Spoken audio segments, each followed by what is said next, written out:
terakhir wal i'jabu fi ra'i, ujub pada diri sendiri. Hirin draw ke draw. Tantang longlah nak kuat ibadah. Ya Allah, ilong duk nogatin ku, ku mitrkah pakanji yang kaya ebi. Ya Allah, long duk no sibuk ate ku abut, pakanji hana sibuk hati ya abut. Itu ujub.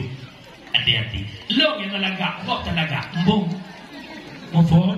Nya amanah terakhir hudib besong lagak titi. Yang nama titipan gucok ku kerja hudib dan nyo belakang tukang parkir. Tukang parkir hana sombong. Moto Fortune, Bajaroy, Fajero, Bajaroy, Fairfire, na sombong. Na pernah ya selfie moto kok. Tukang parkir. Kalau mau tolong, kalau naik. Waktu cok pulang moto kok nabung Pak, beda coba naik ke mana? Pakat dia menganggap itu bukan milik, tapi titipannya amanah lo.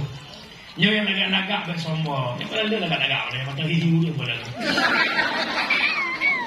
Lagak titipan Allah bersombong. Lo kalau kampung lo yang kadara, yang lagak-lagak mengen sampai lagak, yang boneng sampai boneng.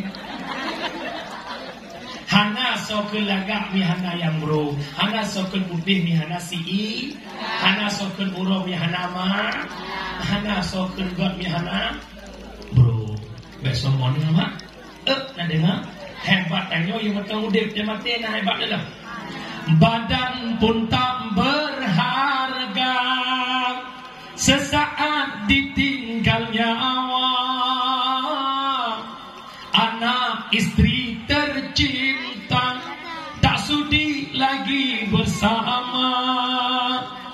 Secepatnya jasad dipendam, secepatnya jasad dipendam, selagi tak dibutuhkan. Diri yang semula dipuja kini bangkai tak berguna.